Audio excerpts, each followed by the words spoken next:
Welcome to the Estimate Mastery Podcast, where we talk everything Xactimate and roofing industry related.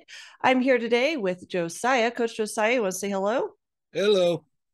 And we also have a special guest. Alicia Scott is with us today, who's also a coach here at Estimate Mastery. And you want to say hello, Alicia? Hi.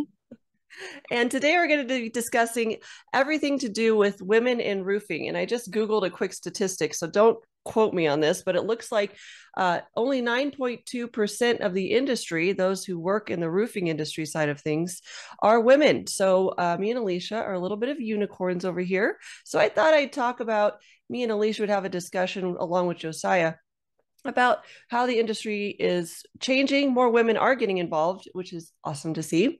But just how we got into the industry, I find to be fascinating because I have a really crazy way I came into this. And I think Alicia also didn't say, hey, when, she's 10 years old going, I want to grow up and be a roofer. So I think that is always interesting to hear how us women get involved. Sometimes it's out of family, businesses and things like that, but that's not what happened with me. And I don't think that's how you got into it, Alicia. So we're just going to have a little discussion today, women in the industry, and kind of the upward trend that we are seeing, that more women are getting involved. And there are some really cool organizations like National Women in Roofing. I think, Alicia, you are a Yes. member of that.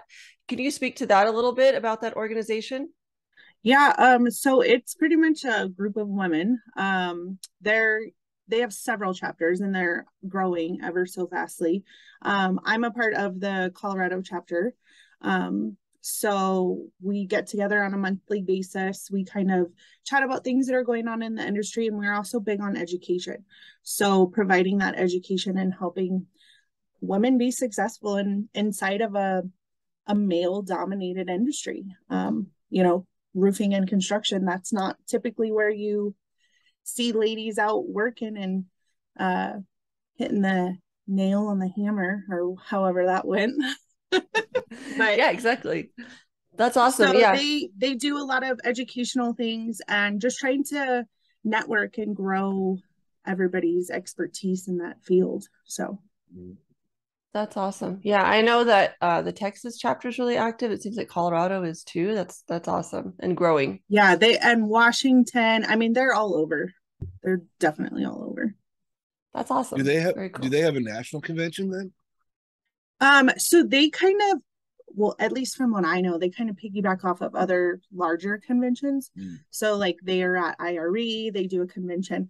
There's actually National Women in Roofing Day, where they all kind of get together and do a big rally and whatnot. But they're, as far as I know, they're piggybacked off of other conventions. That's what I've seen too, is they're usually like at IRE, International Roofing Expo. They were at Western States in Yep. Las Vegas recently. They had a day. So they kind of just congregate where the other conventions get together. It's kind of nice because you're already there anyways. And you could just spend some time with everybody who's at the convention. Yeah, So definitely. so how do you get involved? Since we're gonna do a quick promo for them right now, I guess. How do you get involved with them? Like You just sign up. yeah. And it you don't necessarily have to be like the owner of a company. You can be like a project manager or a salesperson.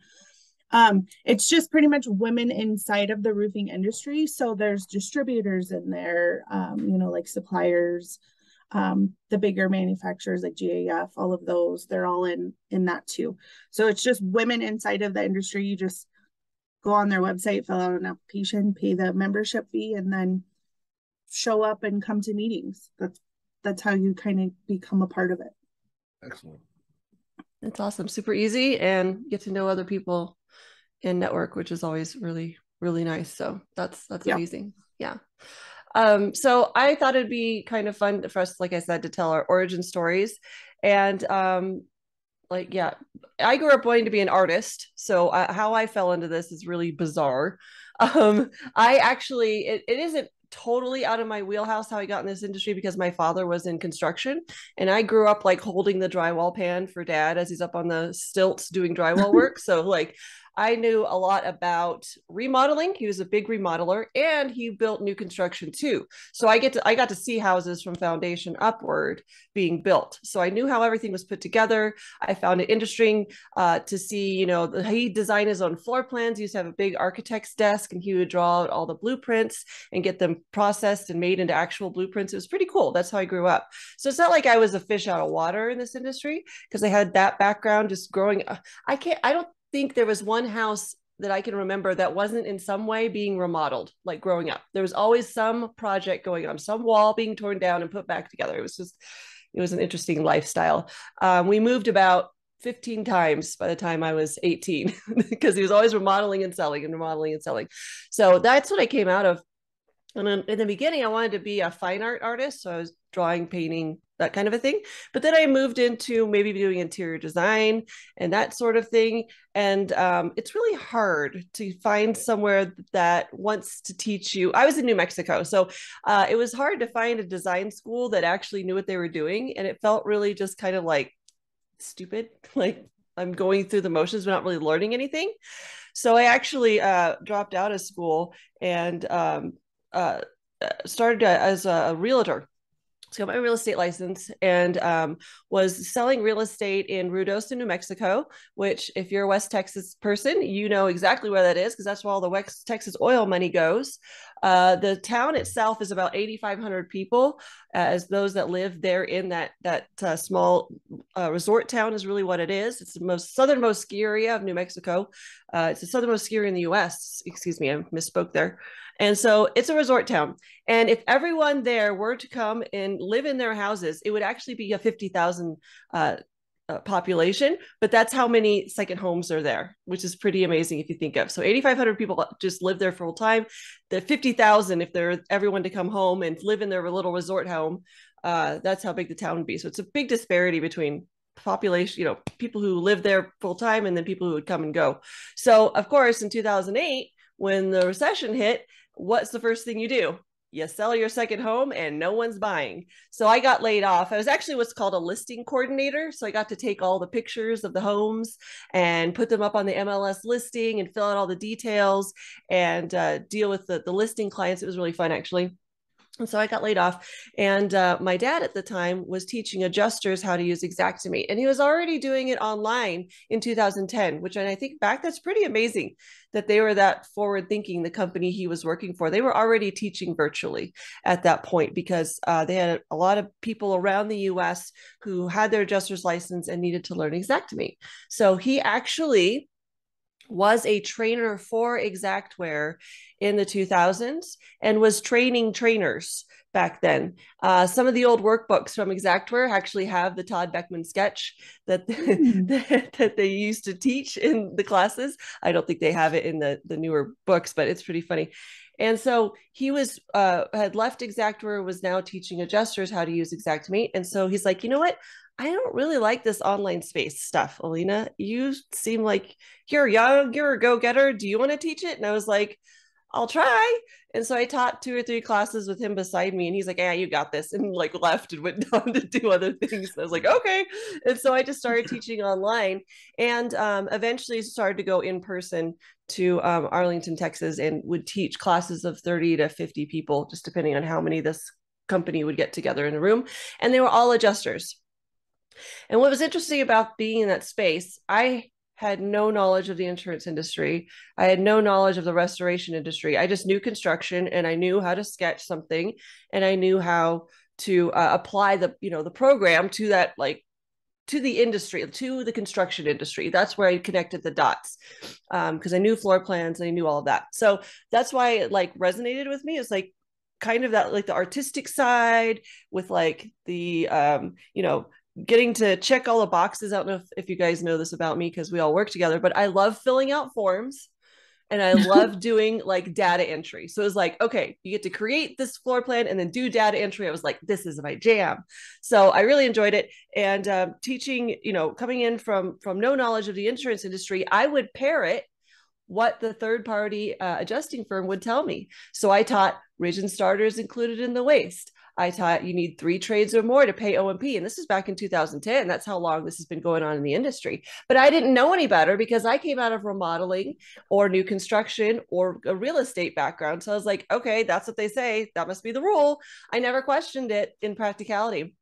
And I can remember being in Arlington, Texas, and having a couple roofers going through that class. And they were becoming adjusters because it is a very lucrative thing to do. Josiah can probably speak to that. As an independent adjuster, there were lots of hurricanes, wind, hail, and tornado, been going on for however long. And they needed adjusters. And so the roofers that came into that class were questioning me. They're like, no, rigid starter is not included in the waste. I was like, well, that's what this says, and that's the way they're going to pay. So you got to learn it that way. And they're like, no. And then they're like, O&P should be paid on a claim when a general contractor is involved. And I was like, yeah, after 3 trades. And they're like, no. So I remember having pushback in a live class where I was not arguing, but it was like, what you're teaching isn't real world. And that kind of like, it doesn't feel good when like people are questioning. And I was a 28-year-old chick up front teaching roofers like that, they're like, who's this girl? Anyways, all of that to say, I felt the need for Xactimate training for contractors specifically because I was like, what are these guys, what's this all about? Why am I having so much pushback from the contractors in these classes? I want to learn that side of things. So that's when I started teaching contractors, went to my first class in Minnesota, room full of roofers. And I started teaching, here's how to sketch an interior. Well, Alicia can probably speak to this, how dumb this is to a roofer. Here's how to sketch a doorway. Let's do some stairs. So I spent a whole day on that intro kind of stuff that I would normally teach. Like, that's how you teach Xactimate. And everybody in the room just looked at me like dead fish. They're like, what you're teaching has no bearing on my life whatsoever. Why am I here? And I could feel that in the room. So after class, I actually had a nice lady that I knew. She's actually from Denver. I don't remember what she was doing in Minnesota, but she comes up, she goes, Alena, this is stupid. This is a waste of time. This is not at all what we need to know. We need to know how to make money using Xactimate, where to plug the holes, and how to actually succeed in our businesses using this complicated piece of estimating software. And I was like, oh, criminy, I don't know what you're talking about, but I'm going to learn it. So that's when I opened my third-party estimating business and started with several roofers around the country. It was more the roofing exterior contractors that I wanted to help rather than restoration or mitigation, because I could see that I could move the needle really fast in those types of businesses because they're leaving so much money on the table. And so that's why I worked mainly with roofing contractors. We ended up working with about 16 different contractors around the country. I was working in Florida, Colorado, North Carolina, Illinois. Gosh, is Illinois tough? You guys who are in Illinois, whoo, you got a lot on your hands. If you're in Colorado, like Alicia is, smooth sailing. It's smooth sailing. Not so much in Illinois. Florida had some funky things too, with some of the citizens insurance and other things that we encountered down there. But all of that to say, when I was able to supplement over $400,000 for one company in 1 year in supplement funds alone, I knew what I was doing. I felt confident that I could teach Xactimate to contractors in a way that would actually make a difference in their business. So all of that to say, that's pretty much my origin story, how I got into this and how I know what I teach works now because I used it boots on the ground in my third-party supplementing company. So for me, being a woman in the industry isn't a feminist thing. It isn't ooh, let me fly my flag. And I've been really blessed that men have never really questioned me, except for those guys like in that class are like, this chick doesn't know what she's talking about, because I didn't know what I was talking about. I've never really had pushback like, oh, you're a woman doing this. It's never been an issue for me. And so I don't know, Alicia, we can maybe talk about that with your experience, but it's never been like, oh, you're a woman, you can't do that. And I think it comes from the way I was brought up with my dad. I was telling Alicia and Josiah right before we started this podcast, I grew up holding the drywall pan for my dad. Like I'm the eldest in my family of 3 girls. I mowed the lawn. I shoveled the snow. I picked up the nails around, I was never treated like, oh, you're a girl, you can't do that. So I would never have had that mentality. And I never thought it was a feminist thing at all. I just knew that dad told me I can do that. So I'm going to do it, Yeah. I've never been had that flag. I don't fly that flag. It's like, it's just, I do what I do, and people, I'm blessed that they just accept, oh, that's what Alena does, right? Mm-hmm. So I find that to be interesting. I've never really found any, and if I've ever had pushback, I would just be like, that guy's mean, whatever. Like, it's not, it doesn't have any bearing on me. Like, I just know, as long as I feel confident that I know what I'm talking about and I'm giving good information, like, if you want to question me, that's fine, because I love having a discussion, but I'm not going to take it personally as a woman in the industry. So that's what I find too. I think that a lot of women that are in the industry kind of have that bend that I do, but we're not like here to stake our claim as accept me because I'm a woman. It's like, no, this is just what we do. So I hope I don't offend anybody by saying that, but I just want you to know that's kind of my stance. And it's just the way I was brought up. I was never told I couldn't do something because I was a girl. So I don't know, Alicia, what your background is on that, but I just like I've had some moments. I've had moments for sure. But I actually was out there doing these things. Right. So you have I guess there's more opportunity for these moments to arise. So I've had a few, but and I have one that has always stuck with me, and I'll talk more about it in a little bit, but it's just really interesting, the opinion. But like you, I grew up with males. Like, I have 4 brothers. Like, it was just me. So I learned that you're tough, you do things, you just get it done. And that's just kind of the mentality that I took. It wasn't like, oh, you can't do this because you're a girl. So I just have a little bit of a different approach with that. But I definitely love that women are in the industry now. And I think that we should be.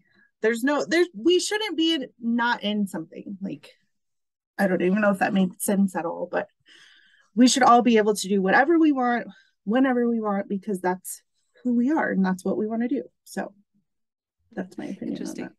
Yeah, so I'd like to hear more about Alicia. I actually don't know her backstory, even though she's been working with us for over a year now, I think, almost a year, coming up on a year. Yep. I'd like to hear your backstory. So I'm going to learn something today too. It's going to be really fun. Yeah, so I kind of fell into the industry. I didn't really have the construction expertise like in the family or anything like that. Back in 2004, I found a job with a roofing company, and I started off as their office like admin person. And I've worked for several different construction companies over the year, including my own, but I started off just as an office admin, kind of learning the basics, answering phone calls from insurance companies or helping salespeople, kind of that stuff. And then I left that job and went to work with, I guess, my last employer before I stepped out on my own. I came in as their production worker, or their production manager, I should say, pulling permits, learning city and county codes, ordering roofing materials, scheduling installers, kind of the back end side of an insurance claim, essentially. So the jobs were already sold, and then I just did like pretty much the paper pushing, getting things coordinated, doing that.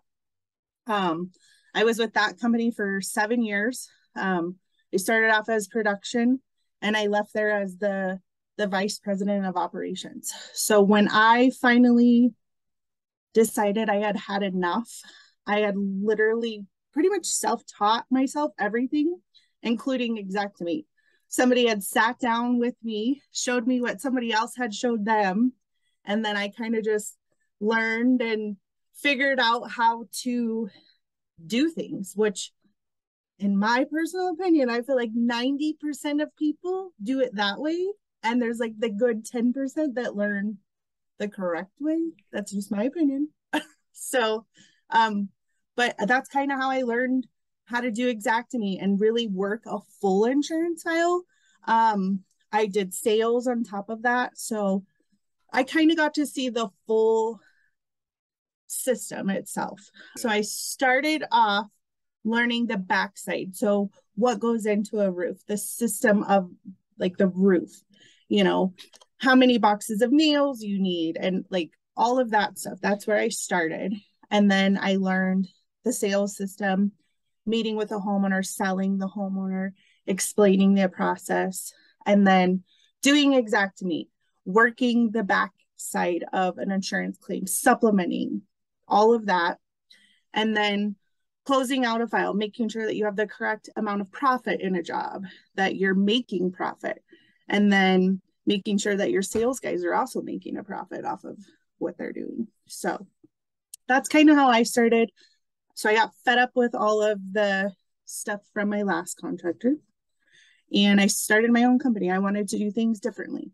I wanted customers to have a better experience. I wanted to interact with them more. I really enjoyed the sales process, you know, helping somebody change their home when they're going through a disaster. That was like a big thing for me. And making sure that they were actually taken care of and they weren't getting a crappy product. You know, they weren't being skimmed over, because there are a lot of contractors in our industry that aren't doing the right thing. They're not taking care of the homeowner or the customer, whatever you want to call them. But changing that perspective, that's essentially why I started my own company. So I did that for 5 years. And then I decided it was time to join Alena and get out of that. And so here I am. I enjoy the construction experience. You know, it's fun. I like helping people. But now we're actually helping contractors do the right thing so that they're profitable and that they're around for the long haul. You know, most companies don't make it past 5 years. So that's you kind of started my story. Yeah, so sorry, didn't mean to jump on you there. So you started like production, like, hey, you need to have three boxes of nails on this roof. We need to have 5 rolls of felt and 3 rolls of ice and water. Like, you started on that side and then learn the rest through the sales process. And so essentially that's a really unique way of seeing that. Like, I've had one other person that I know that had no experience, and that's how they got into the industry. And it's a really unique perspective. I think I honestly think it's probably one of the better ways to do it, because you learn all of the French system. fries. You learn, you learn the roof itself, right? The system of the roof. I have a thing like I always talk about it. My cheeseburger and French fries. Cheeseburgers are shingles. French fries are all their peripheries, so your flashings and your felt paper and all of that. So you were learning all of the like where all the French fries went with the cheeseburger before you got anywhere close to the dinner table, which is awesome. Yeah, definitely. And then the different types and the different systems, because not every roof system is the exact same. And I mean, thankfully, I came in after T-locks were starting to go away, so I didn't really have to learn all of that part. But roofing systems can be complex. Like, they're not all the same. Every house isn't the same, even though they might look the same. They have different things, you know. This house on, you know, the right side of the street could be, you know, one city that requires one thing, and then across the street could be a different city that requires something else. So you have to really learn all of that. That's cool that you say that, because in a couple of weeks we're going to have Garrett Kurt from One Click Code, which helps you see what code applies to which address. Which, it's funny, in Colorado, like you say, it could be the city that governs this and requires X, Y, and Z, and then over here, like you say, across the street, it's actually the county who looks over that. And I know from working in Colorado, like there's some places like Elizabethtown, Colorado requires double starter because they're in the mountain somewhere. I don't know. It was really interesting. And then downtown Denver has some crazy codes that they require. And down there, they're landlocked. So like we always had to call in, you know, hand loading of shingles and stuff like that. So it's really interesting. We're going to talk with Garrett Kurt just to kind of show or talk about a future episode interview that we're going to do, but that'll be really fun. But yeah, it's thanks for telling your story, Alicia. I also didn't know that you came out of production, because that's something that's ethereal to me. I don't understand how it all comes together, because I'm always on the front end working with the supplementing side and working directly with insurance companies. And then, you know, the roof gets built. It's like, okay, magic. Whoop, the roof gets built. Yeah. Okay, now we need to do our post supplements and then run the, you know, wrap this up. So it's always interesting to know, you know, how that whole side of everything works. It's really cool. So thanks for sharing that. Yeah, definitely. Well, and I'm super excited that I have you guys to work with, because I've seen an increase in the last 10 years. And now granted, this is even as an adjuster, more and more women, more and more minorities are actually coming into the construction industry as a whole. One of my really good friends is Bengali, and he owns a construction company here in Omaha. Like I love that that's even out. Like all of these, like the diversification of this industry is something that's not only going to push our industry forward, but it's going to like help everyone to be more inclusive, which is Yeah. really exciting. The other Yeah. thing I really like about the industry itself is that we're starting to include more youth in the industry. So it's not just, women, whatever, but youth, like they're coming out of high school and they're wanting to get into the trades, which everybody really needs our youth to be involved in the trades, because if we don't get them involved, all of us quote unquote old timers are we need people to take our spot when we're done. Our bodies are getting older. It's just part of life, but we need more youth and others to be involved in our industry. It's really something that we need.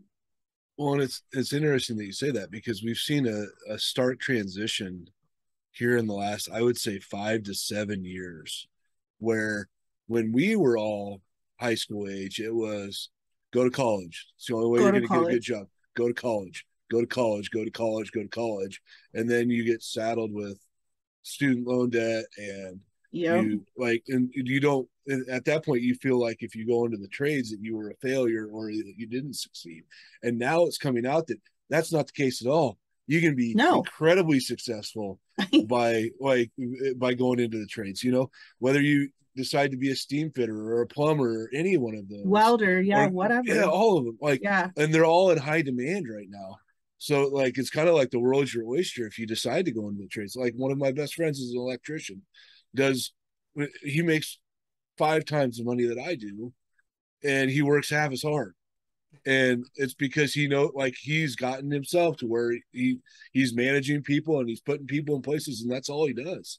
And then he sits in his office and drinks coffee all day, which is great. But like we need more people to come in and help drive all of our and like the entire The industry forward. industries, yeah. Yeah. Yeah. I just looked up one of my slides that I use in my webinar, but it talks about college tuition now that we're kind of talking down that road. And it's for Stanford University for 4 years of schooling. It's $189,405 for that. And your starting salary is $67,500. And so if you're going out and you're learning the roofing industry and becoming a company owner, that's a drop in the bucket to what you can do. I mean, most roofing companies are at least at the 1 million, if not 3 million mark on average. Now, how much profit you take home, that's a different story. And that's where we can help you. And that's where we can help you. But I mean, it's not that great of a salary that you get coming out of these, even the high premier schools, over time, of course, that'll grow. But as a roofer, starting out, it's comparable, if not better than that. Yeah, well, I would say it's comparable, if not better. Yeah. And if you're comfortable in I think the hardest thing that most people coming into this industry, like the roofing specific or exterior specific, is getting past that sales, like getting that sales mentality, like that. The people that we interact with on a daily basis, they usually have one or two people that have that sale mentality, like they can go in and the sell ice to an go-getters. Eskimo. Yeah, they can go in and sell ice to an Eskimo, and so once you get that, then you have people like, we have a friend of ours that is in Alabama. He's a one truck shop, and he makes a killing. Like he makes more money than, like, his profit margins are phenomenal, and it's because he's embraced his technology. He does it all himself, and like he just knows how to work the system. And so he's learned. Yeah, and he's learned, and he's taken the time and invested in his education, which came out the back end, right? He learned the roofing industry, and then he decided that he was going to go out on his own, and then he learned job nimbus and Xactimate, all the extras, all of the extras, and took the time to and spent the money to learn, right? Which is really important. spending money on training is never going to backfire. It's only going to put you in a better spot. Yeah, investing in yourself and in your business, is ideal. Yeah, I was talking to a high level entrepreneur yesterday, and his point of why he spends so much money on education is wisdom comes from outside yourself, and you never want to plateau in business. You always want to be growing your business and then selling it and then moving on to the next thing you want to do. So you can't do that if you don't educate yourself. So it was a really good conversation I had with that guy. So it was a very interesting road we took today on this podcast. Speaking about women in roofing and origin stories, all the way over to why you shouldn't go to college, you should become a roofer. So that's was a fun time. Thanks, Josiah and Alicia, for being here with me today. I appreciate you. And for those of you that are subscribers or not subscribers to our podcast, feel free to subscribe. We have more Xactimate and supplement and roofing industry related topics coming up. We've got some great interviews lined up as well, and we're excited to share those things with you. So please subscribe and then follow us, we're on YouTube. I'm on the TikToks and the Instagram. Over on Facebook, we've got our business page. Lots of education for you around Xactimate and supplementing in our industry. So thanks for listening, and we'll see you around the bend.